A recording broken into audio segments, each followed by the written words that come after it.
Near Mint Condition, the home of collected editions. And check out that eye. That's exactly what we want to see. Woo, look at that panel, baby. And that, as they say, is that.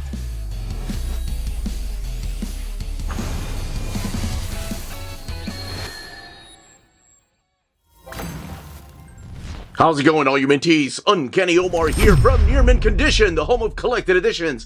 And boy, did I do some reading over the last couple of months. We are going to be looking at all of these Dark Horse books that were released recently. So, join me.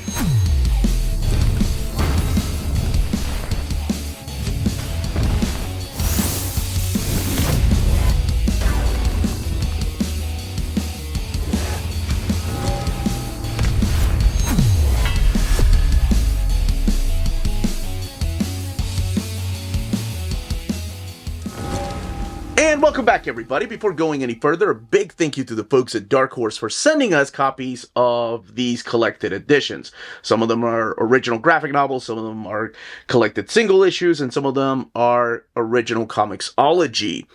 We are looking at also different sizes of books, which I'll point out for every one of these books. But most of them are, of course, your trim size of a trade paperback.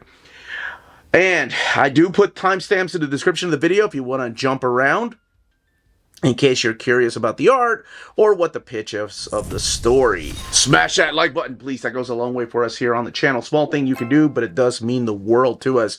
All right, we're going to have to fly through here. I can't go too much in depth, so I'm going to give you like the most spoilery free review. So not spoilers, but spoilery free overview of these books for each one of them.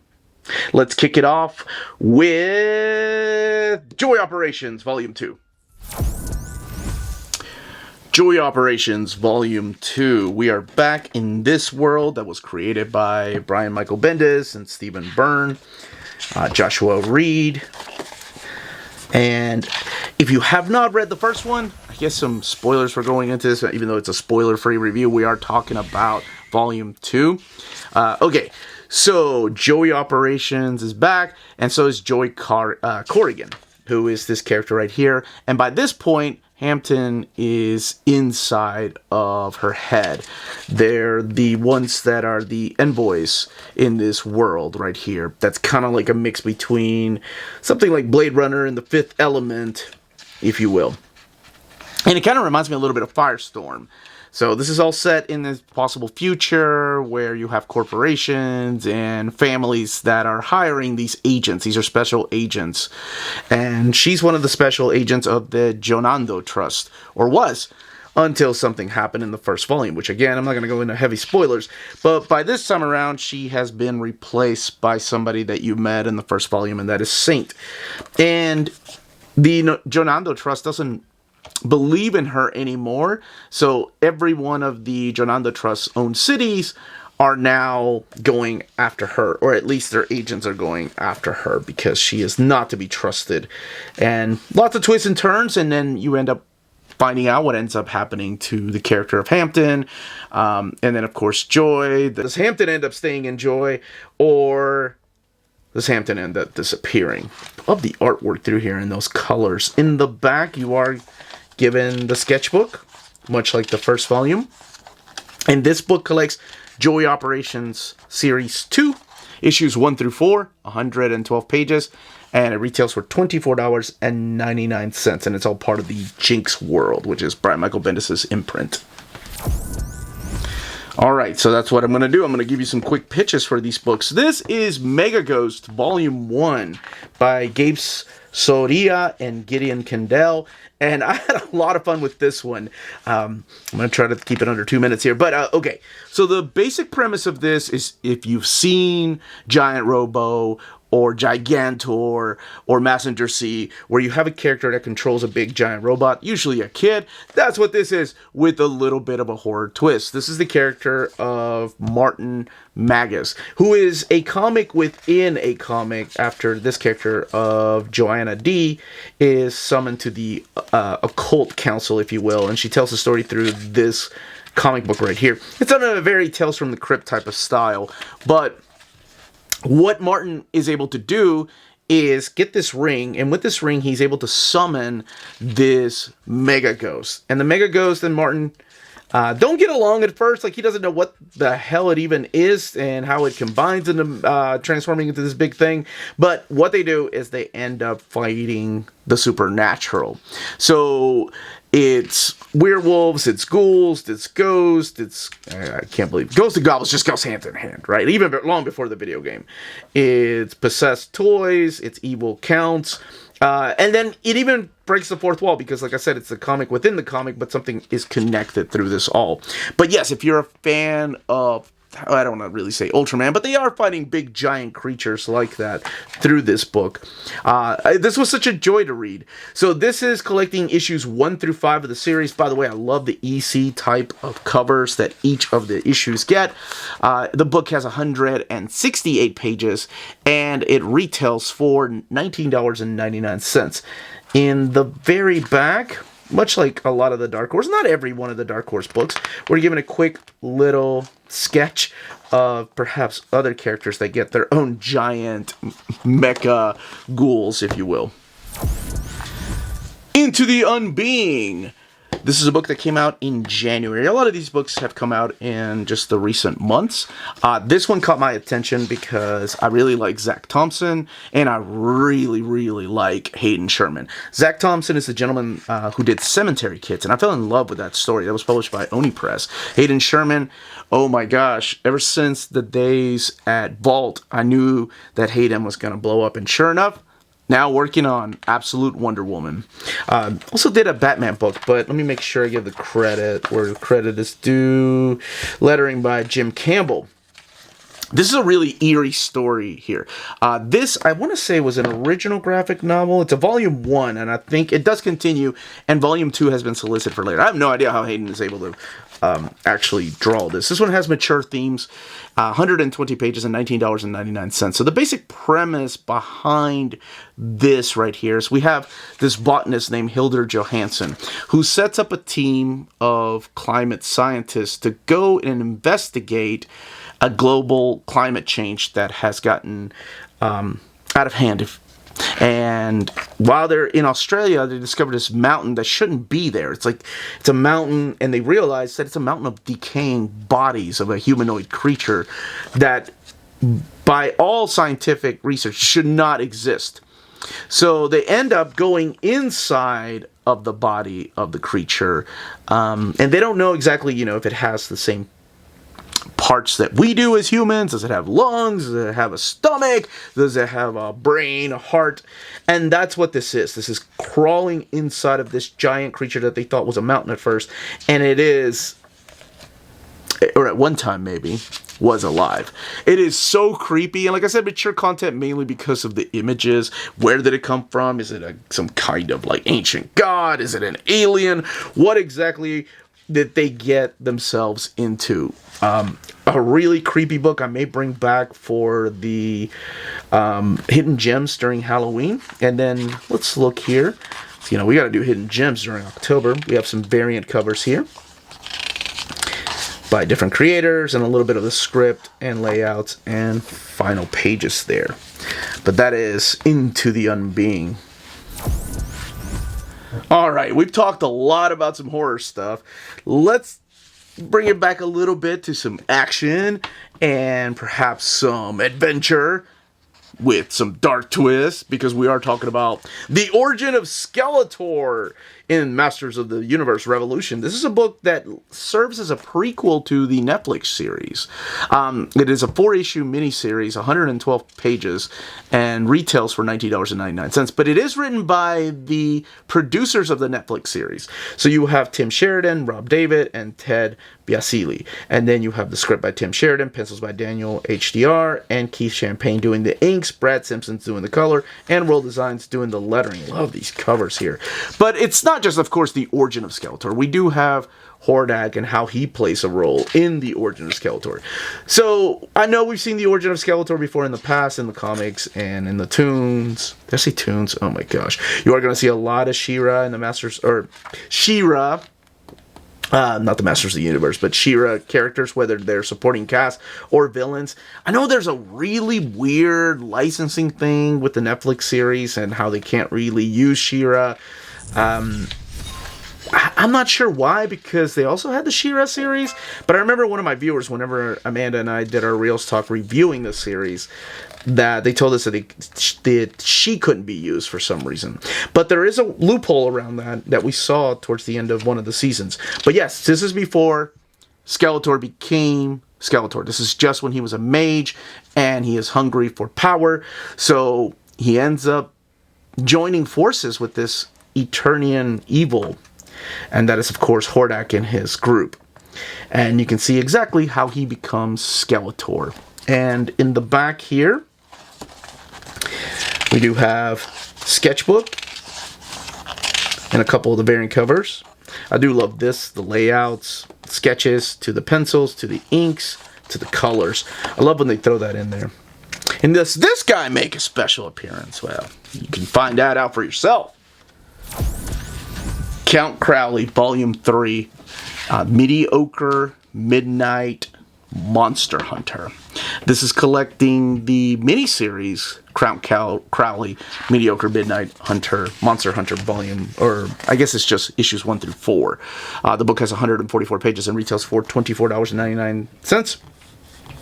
David Dasmalkian is the writer, Lucas Kettner's the artist, and then Lauren Affey and Frank Vitovic there. This is a wonderful introduction by Mike Flanagan. There's also an introduction by David Mastalkian. And of course, you may know him as an actor, director, and I think, man, does he really have an understanding of writing comics. So I fell in love with the first Count Crowley volumes 1 and 2. My buddy Matt sent me copies of them. I had them in my hidden gems, I think last year, if not the year before that. This volume 3 came out late last year, and it is just a continuation. Again, minor spoilers if you haven't read the first two. Jerry Bartman is taking over this late night show where she dresses up as Count Crowley, right? The previous host, Vincent, has disappeared. But again, spoilers for what happened in the first 2 volumes without going too deep into him. Vincent has been found. I'm not going to tell you where, but he's back to his monster hunting ways. And she learns the hard way, unfortunately, just how hardcore he can be when one of her friends becomes a werewolf, and what Vincent does.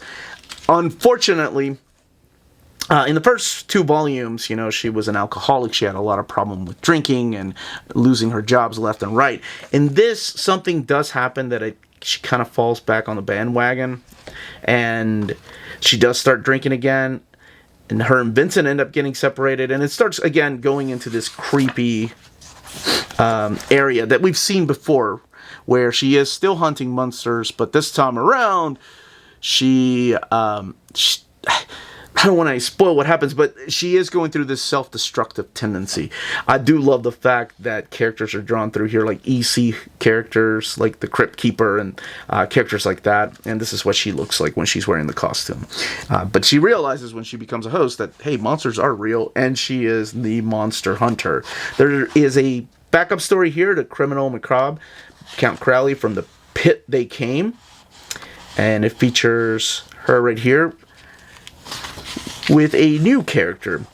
There's a sketchbook all the way in the back, and then of course the different covers, the pencils, the inks, and there's David. That's awesome. And I guess this is at different conventions and appearances. Yeah, guy's an actor, and he is a great storyteller, and that is Count Crowley Volume 3.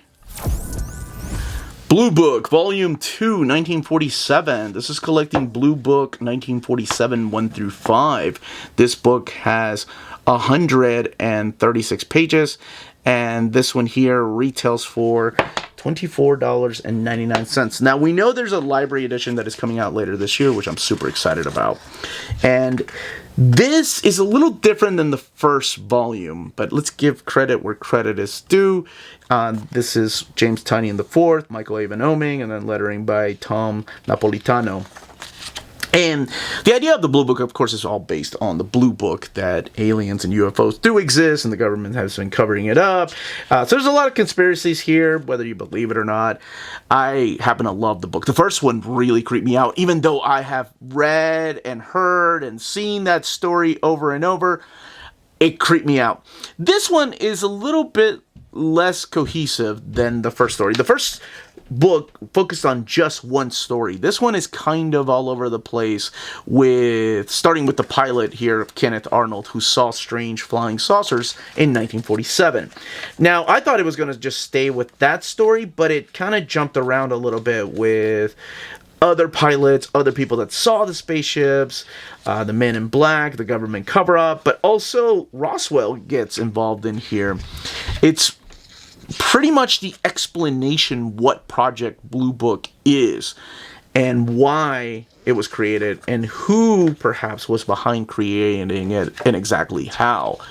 And it's a really interesting read. Don't get me wrong. It's just a lot different. If you're expecting one story like you found in the very first volume, you're going to be a little disappointed. I found this one very compelling because it just tells things about like stories I knew about, because I was I was big into Bigfoot, UFOs, and the Loch Ness Monster when what kid wasn't, right? We all grew up with Unsolved Mysteries if you're a Gen X kid, or I guess a millennial too, right? Like Robert Stack every freaking Wednesday, I think, and then on Sundays I would play. But anyway, because of things like that, I would go to the library to check out books on Little Green Men and Men in Black and what exactly they are. But I like stories like this. And this one, it didn't creep me out as much because, like I said, it kind of jumps around a little bit with the explanations and the history behind it. But I love it. I still love this book, and the artistic approach is awesome. Still with those really sharp lines, and then, of course, the blue color palette. There's a couple of other color palettes that he uses later on. And then in the back, we do have, of course, our variant covers. Like I mentioned, this and the first book were collected in a library edition if you're a big fan of the art. But if you just want to read it and check something out that is a little out there, a little unusual, then definitely this one. Now, I do give my seal of approval for books, of course. And there's so many good ones. Count Crowley, this right here, Into the Unbeing. But I can only pick one. Oh, man. Joyama Volume 3. Now, this does wrap up this series created by Daniel Iles. And I fell in love with this. Like I said, with seal of approval. Oh my gosh, if you've watched my content, you know I love this book. This is a loving memory of Minagawa Kazuhiko. Now, this is his love letter to manga. Very reminiscent of a lot of Katsuhiro Otomo in the style and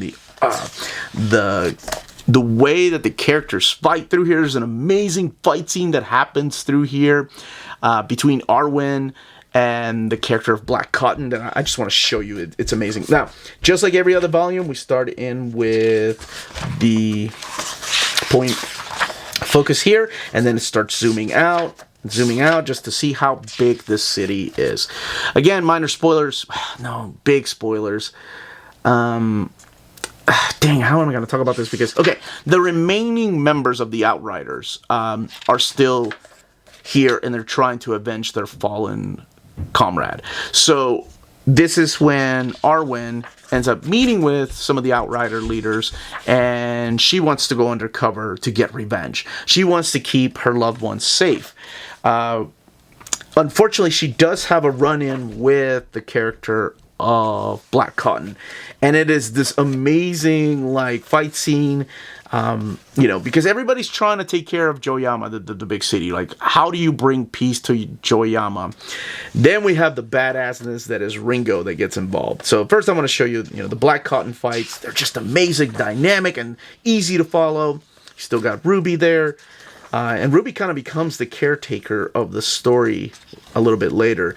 But this is what it looks like right here whenever Black Cotton is fighting Arwen. Of course, she just, wants to get revenge. And then Ringo gets involved. So all of Chapter 6 is this big fight between Ringo and the character of Black Cotton. And it's been set up for a while. And I have been looking forward to this.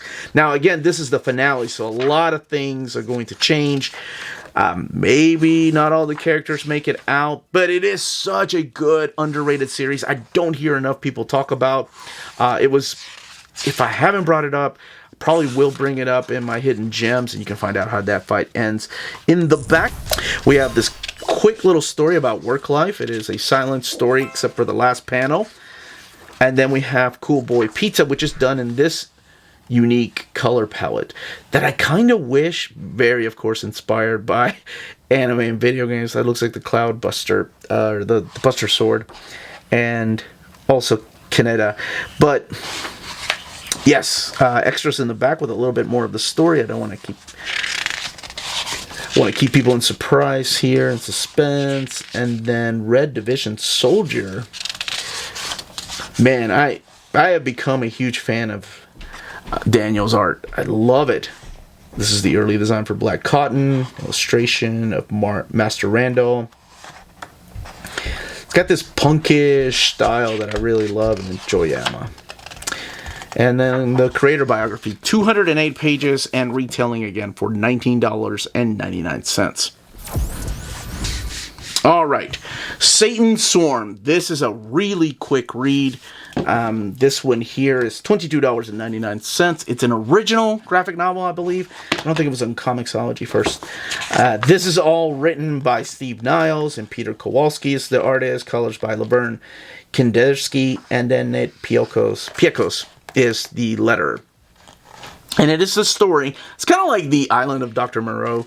It's the story of how a bunch of influencers, and we'll get to meet all these characters, are invited to this island to report, well, no, actually, they'll get invited for different reasons. This is Gloria, who is flying out all these people. We have Molly, who is the influencer, if you will. You've got Mac right here. He's the cop. You've got Anna, who's the entomologist. And you've got Gary, who is a clerk manager. And then your reporter right here, Willis. And then Abby, the artist. So they all get invited to this island by Dr. Philip Morgan. However, for different reasons. For example, Molly gets invited because she thinks it's a huge party that's going to happen there. Everybody is invited for different reasons, and then when they get there, it becomes a huge survival horror type of story. Why exactly they were invited, and then when they find out that they weren't the first people that got invited, and they start finding dead bodies, and what exactly happened to these previous people. And, you know, they all have different personalities. So you get to see who lives, who dies. And it is a really quick read. It is 64 pages. And I don't think there's no extras. It is just this really quick story about what happens to these people and who survives towards the end. Because it's all self-contained. All of it in here. Again, written by Steve Niles, who did 30 Days of Night. Monsters Are My Business. Written by one of my favorite horror writers, but it does have horror flair in here, but not as much as I thought it was going to be. This is more of an action-adventure type of story. This is, of course, written by Colin Bunn, who did Harrow County, Six Gun, drawn by Patrick Piazzolunga, and Marco Bracco is the colorist, Jim Campbell doing the lettering. And it is collecting Monsters Are My Business 1 through 4. The book has 96 pages and retails for $19.99. And it is the story of Gris right here. This is Tanner Grisholm. And he is teamed up with Hillary right here, who is the necromancer. She talks to spirits. He's also teamed up with the Cuddles, who is a little koala that has a chainsaw. And they have waged a war against creatures from beyond time and space. Very reminiscent of creatures that you would see in a H.P. Lovecraft type of story. So in this era or area that they're in, it's called the Flooded Zone. Monsters are there. And they decide not to leave. They decide to stay in this area. So they're contracted by a old friend of Gris. He's approached to go and get a team that was sent out into the flooded zone area that is not supposed to be... nobody's supposed to go there. So this is Agent Jenkin, and he hires them to go and retrieve this team. However, the pitch of this is when they get there, he realizes that maybe the team is already dead, and maybe they've been set up, but what they end up finding is this creature right here with no name who is asking for help and can speak. And that's when it becomes like a mystery as to what this creature is, where it came from, and how it can talk, and what did they do with it. So all three of them get to decide exactly what to do and whether to fight for this creature or dispose of it, if you will. That is what they're supposed to do. Now, there's a couple of other things in here that I haven't talked about. One of my favorite characters is the main antagonist, maybe not. And that is Mama Torment. And she does have ties to Grizz's past. But I really like their relationship, if you will. In the back, you are treated to a sketchbook of the different characters, and then other stories by Cullen Bunn back there. That is Monsters Are My Business. I think there is enough story left where you can get a volume 2, I guess, depending if this one is popular enough. Minor Threats, volume 2. Oh my gosh, if you haven't had a chance to read volume 1, it is some of the best fun comics that are going around right now. It is written by Patton Oswalt. Jordan Bloom is his co-writer.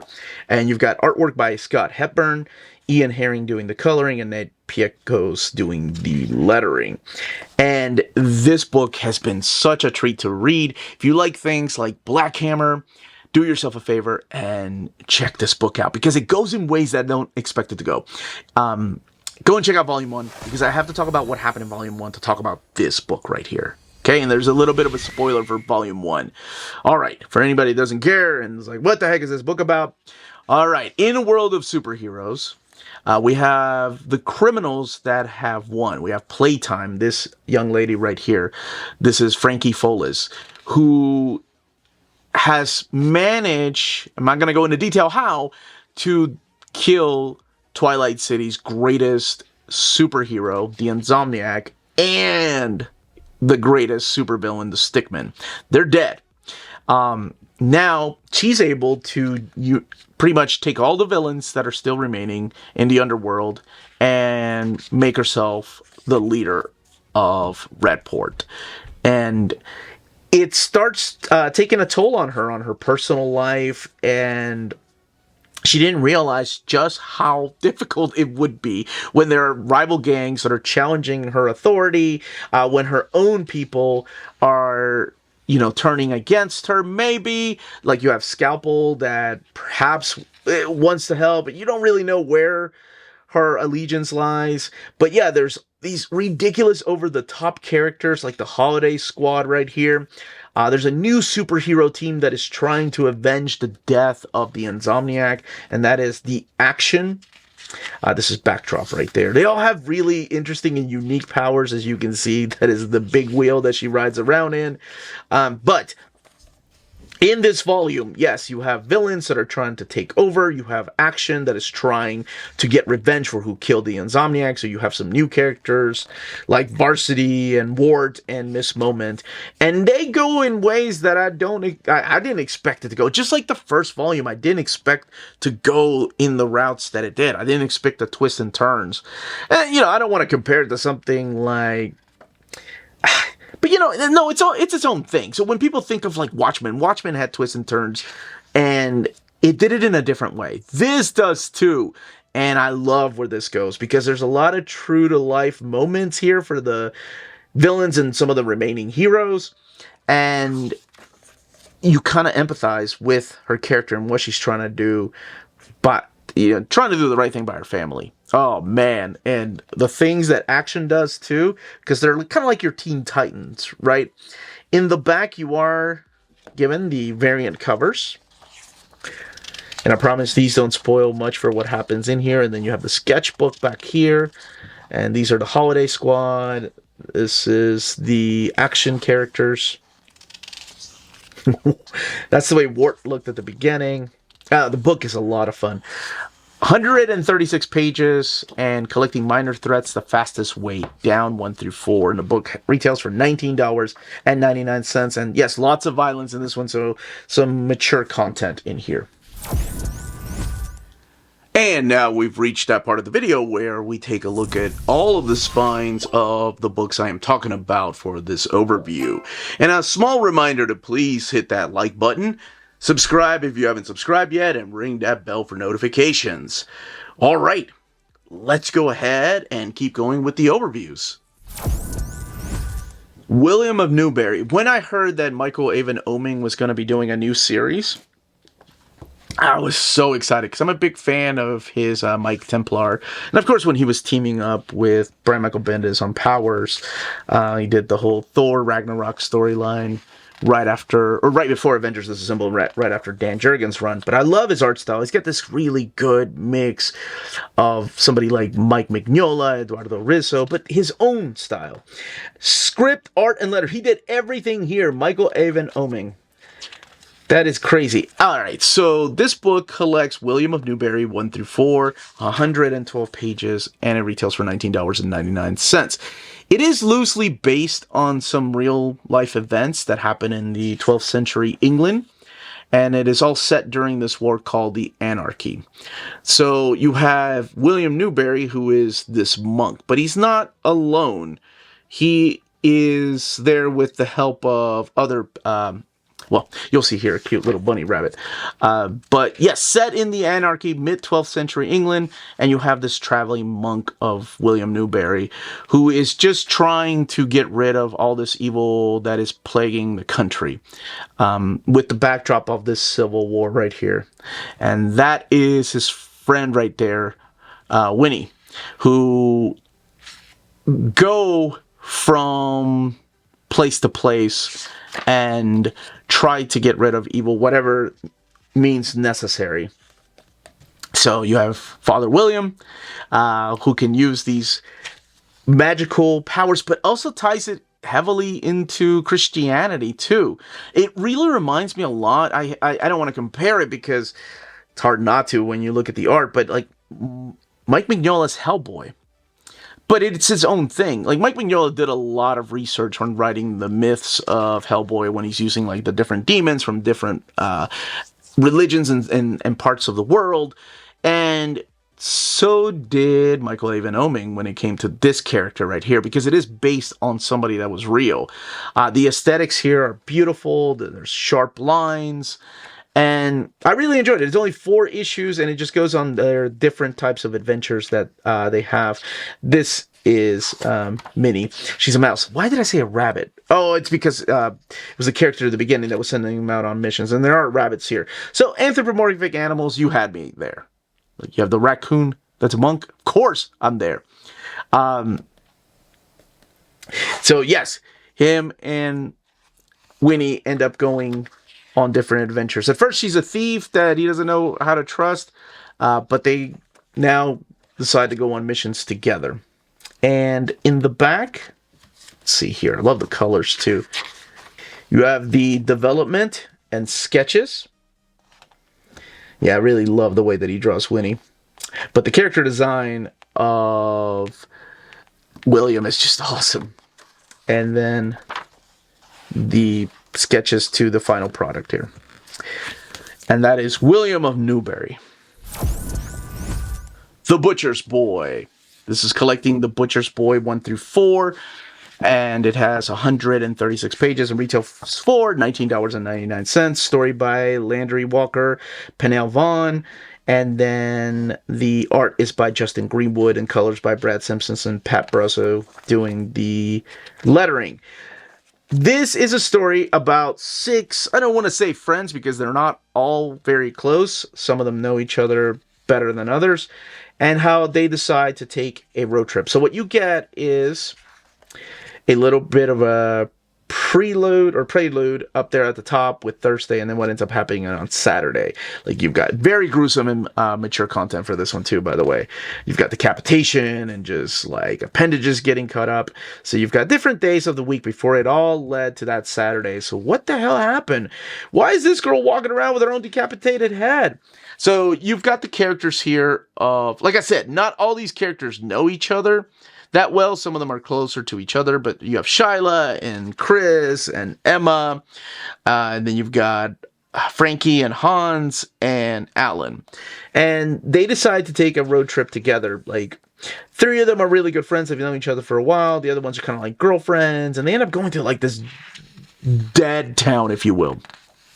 And there's a legend in this town where a butcher went crazy and went into this mine and came out different. Started slaughtering people and eating people and just going after people.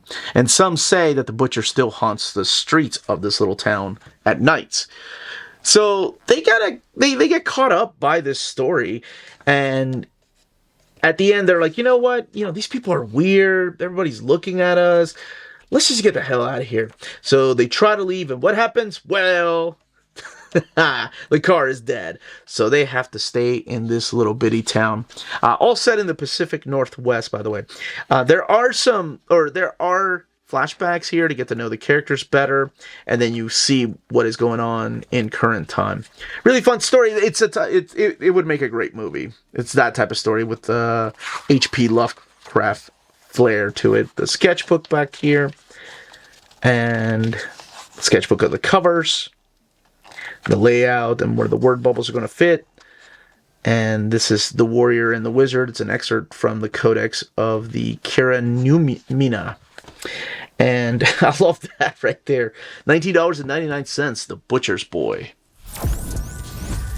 Drive Like Hell. This is another one of those really quick stories. This one only had 112 pages, and it collects issues 1 through 4 with all the series cover. So Drive Like Hell is written by Rick Duick, and then Alex Cormack doing the art, and lettering by Hassan Otsmane Elau. And the basic premise of this one is there are 2 people, Bobby Ray and this young lady named Dahlia, who are talking about robbing a bank. And they plan it out, and they've got the perfect plan. However, they need a car. So they end up stealing a car. And the car belongs to hell. Let's just say that. So you've got Malvaricus, I think it's the character, is how you pronounce this demon's name, that realizes his car was stolen by these 2 people, and now him and the demonic forces are going after him, but also forces from heaven that are trying to stop this car. The bank heist goes wrong. Something happens with the rest of the people that were there at the bank heist, and now it's just him or Bobby Ray and Dahlia trying to get away from cops, trying to get away from these demonic forces, and trying to get away perhaps from some angels, because they don't know who to trust exactly.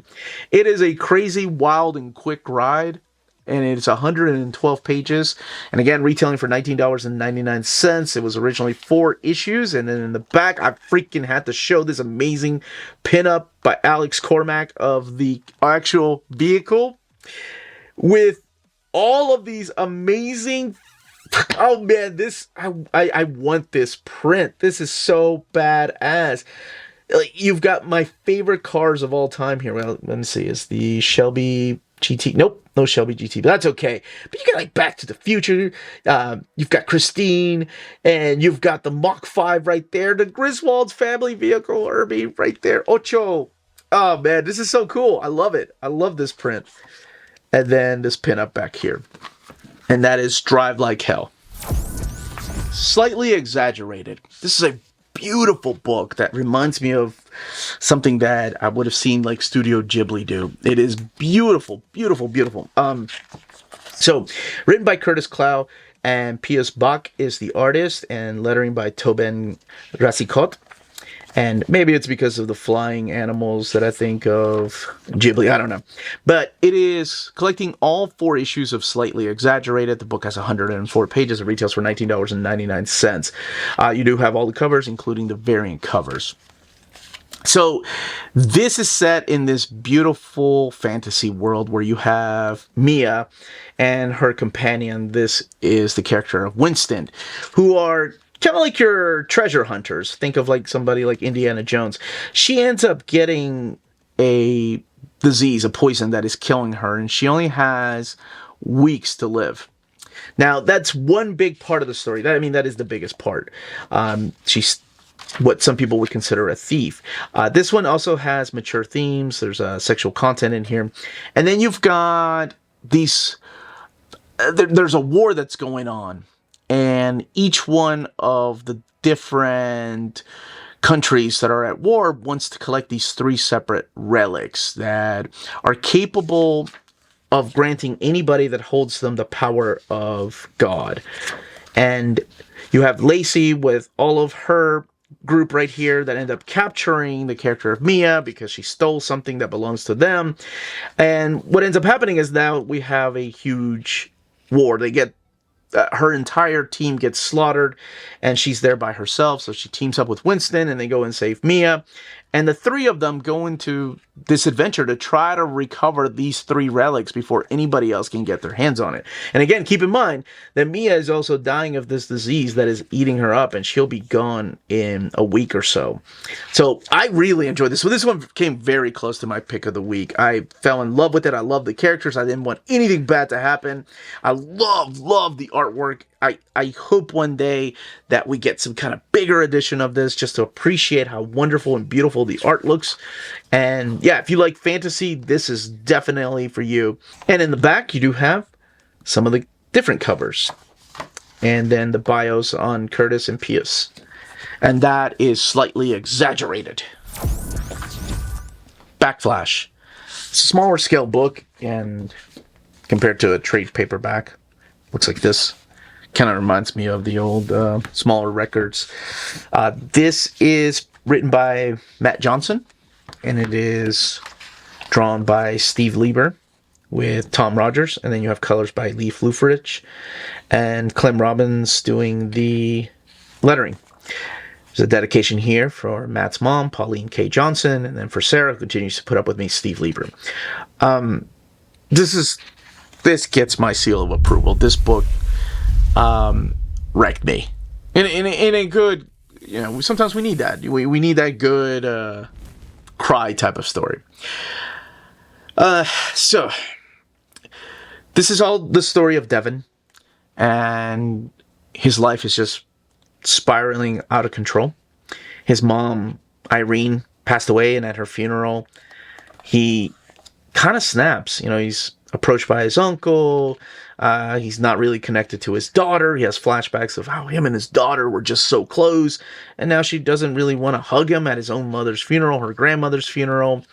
And he starts, thinking about his life and how it went wrong, how he can't keep a job, how he has a failed marriage and no connection to his daughter. He's in debt. So he does end up staying at his mom's house. And he goes into details as to when the house was bought. Now it's headed for foreclosure if Devin can't sell it. He starts going through his mom's stuff. He has no idea who his father is. He said that, I think my mom bit off the head of my father, literally. And, he starts reminiscing about the things that he finds. And it hits close to home for me because, I lost my dad in October, and it has been difficult to go back to my mom and dad's house. It will always be my father's house to me, and my mom and dad's is still what I call it. And seeing some of the things, it just triggers memories. He puts an old record in, and what he's able to do is travel back in time. He has his memories of an adult, and he's in the body of he was when he was a child. And it's not the first time it happens. He thinks he's losing his mind, and then he realizes, oh my God, I'm really here. This is real. I'm really here. The events are really happening, and I just want to be here.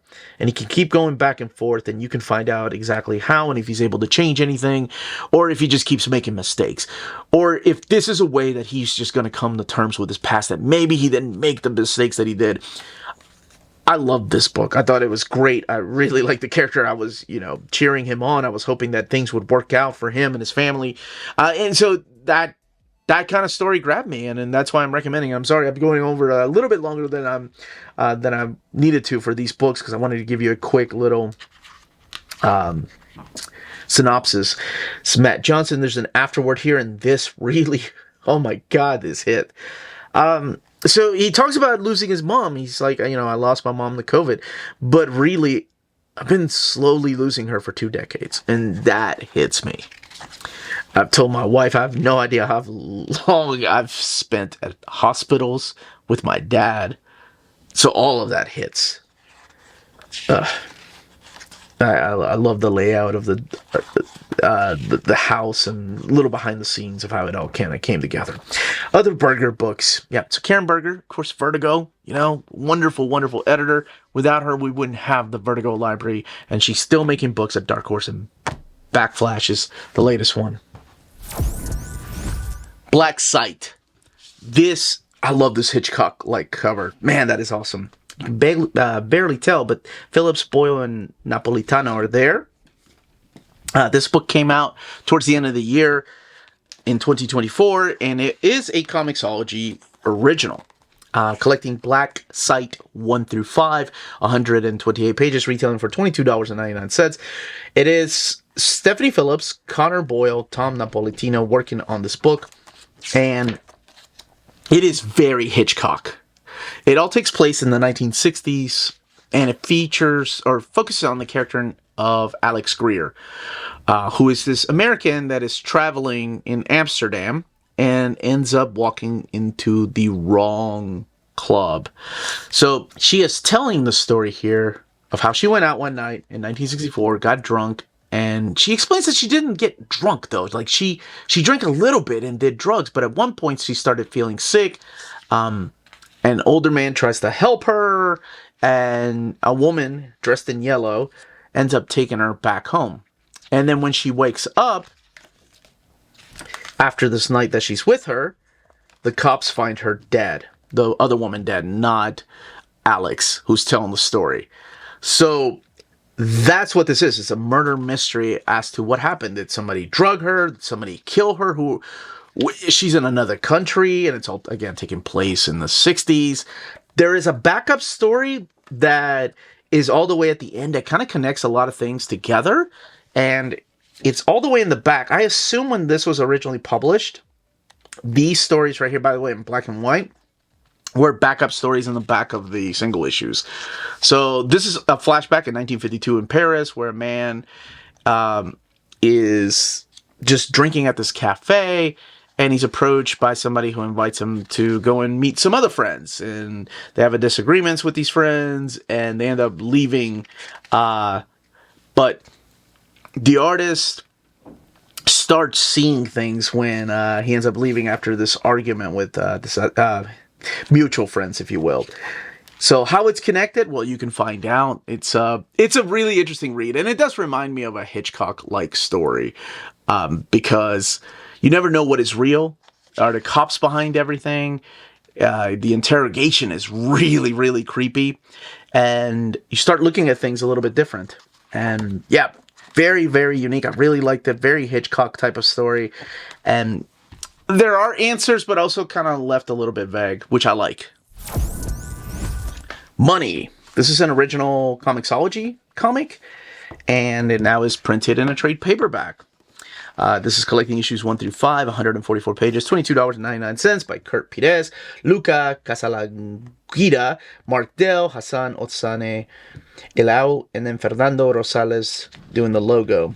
So this has 5 issues, and there's 5 families here, and this goes deep into the idea that the Illuminati is real, and 5 families have ruled the world for as long as time can remember. Every 10 years, these families right here, so you got the Medici, the Rothschilds, the Saari, the Yingling, and the Helou family. So all from different parts of the world. You got US, Europe, the Middle East, China, and then South America. Every 10 years, they get together to decide who has the best vision for the possible future, and who will end up, what family will end up ruling. There's secret doors and secret meetings. I love that the guy here from the Silly family looks like Al Pacino, like an older Al Pacino. But it focuses primarily, even though there's 5 families, on the Medici family. Not silly, the Medici family. So this is the character of Paolo Medici, the son, who will one day inherit this his father's fortunes and everything, and will play a role in the Illuminati. Well, when they go to this meeting, you know, there's secret bunkers, there's secret hideouts, there's secret doors, like I mentioned, and then, of course, the secret party and how they unveil things, and then what is behind this magical door. There is a massacre here, and the entire world is going to pay for this. There are people that are dead here. The 5 families have ruled, and everything is how the world ends. So that's the first book, and that, like I said, that one focuses on the very first family, which is, of course, the Medici family. Then the second book will feature, or I guess rather focus on the next family, and that is the Rothschild family. These are the folks that are from the U.S. So the 5 families, again, you'll keep going back and forth to this because I did, to kind of keep tabs on who's who. Mature content, lots of sexual content in here, and lots of language, strong language through here. Twists and turns, but primarily focuses on the Paolo and following his revenge on, you know, what happened to his family, what happened to his father, and then who is left to rule, and if anybody by the end is left to rule, we're just gonna let Earth just burn up. In the back, you do get some of the covers here.